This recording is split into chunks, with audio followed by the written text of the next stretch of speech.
Sige. Go. Lights, camera, action.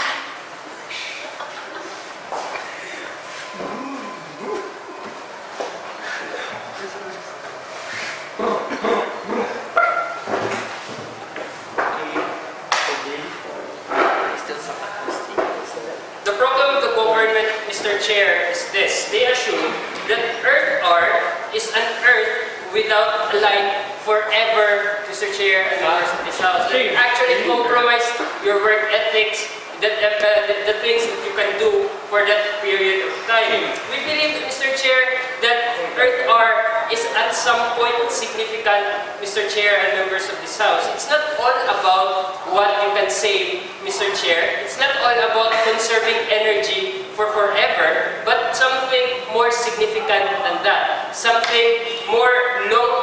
Something that has a longer effect, Mr. Chair and members of this House, not just on Mother Nature, but all of the people who actually participated, and those people who even not participated, Mr. Chair, has been witness of such activity. We believe that they ask us what happens after 1 hour. We believe, Mr. Chair, that the tangible effect is this.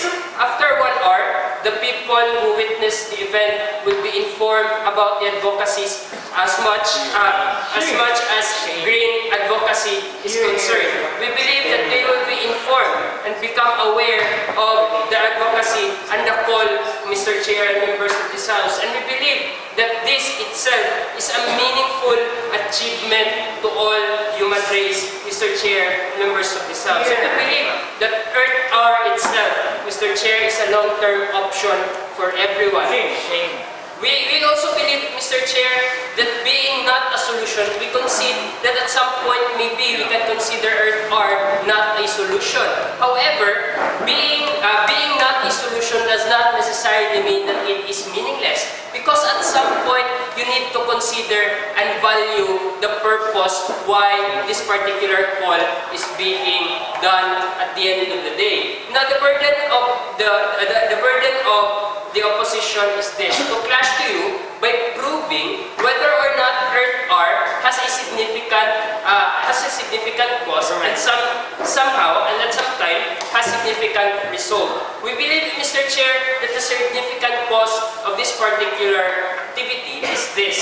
First, there is the call for awareness. To elaborate, Mr. Chair, this is the nuance. There are already existing groups in the world today. We have the Greenpeace, we have any other groups that concerns environment. However, the scope of this particular group are minimal. At some point, these particular groups can even go to rural areas to inform the people. We believe, Mr. Chair, that the effect of the call is not as significant as we expect it to be if these particular groups are separated. We need a factor, an event to unify the cause, Mr. Chair. And we believe that we will be able to fortify and even strengthen the call of this particular advocacy by this particular event, Mr. Chair. And because of this unification, it is enough to consider that uniting all green advocates group, Mr. Chair, is meaningful enough for this Earth Hour. We believe that Earth Hour calls for unity. Earth Hour calls to all the people, regardless of towns, regardless of nation, and regardless of belief. They said that it actually damaged culture. We say, Mr. Chair, it does not. It is cultural friendly, Mr. Chair and members of this House. Muslim countries can participate. Protestant countries can participate. Catholic countries can participate. Even atheists like Josh can participate on Earth Hour. It just happened that he preferred using Facebook, his laptop on this particular call. This is already an added value. And added value is already a meaningful cause, Mr. Chair and members of this House. We agree that not all cooperate. We believe on that. At some point, people tolerate and neglect this particular call. But the point here is, the people are constantly informed about this particular event. Earth Hour is done semestral, Mr. Chair. That means every 6 months, there is an Earth Hour. If this continue, Mr. Chair, the point of this particular particular advocacy is then tangible. Why? Because there is a constant awareness about Mother Nature. About Mother Nature being endangered. The significance is this, Mr. Chair. There is a lesson of awareness after the event. We believe that it's not all about conserving energy as like this side of the house, presumed to be the cause of the Earth Hour, but it's about awareness, giving constant awareness to youngsters who can relate on a particular call by this faddish and trendish, concept of calling Mr. Chair, members of this house. Yes, Jarvis, in your case. Prove to us first that that the Earth Hour will promote environmentalism and its advocacy, and as well prove to us also that they will respond to the call if they do not participate and are unmotivated to participate.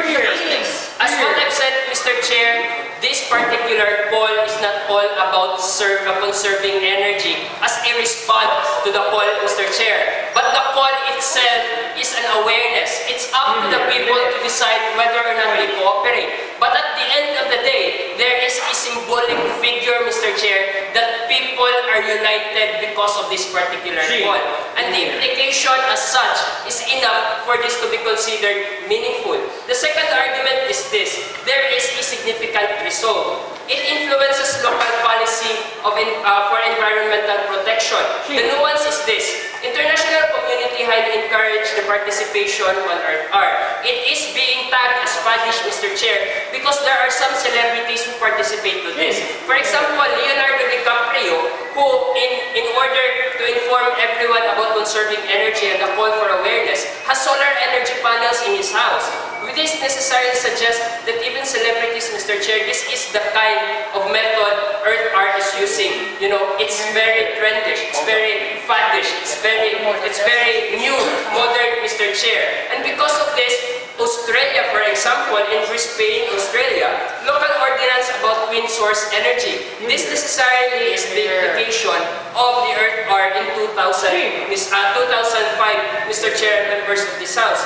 For example, in Melbourne, Mr. Chair, Australia, local ordinance about recycling of water. You cannot use potable water or water fresh from fresh water just to wash your car. It is necessary to use water in washing car. The intention is actually good. The effects are tangible and the results are significant. We believe that Earth Hour is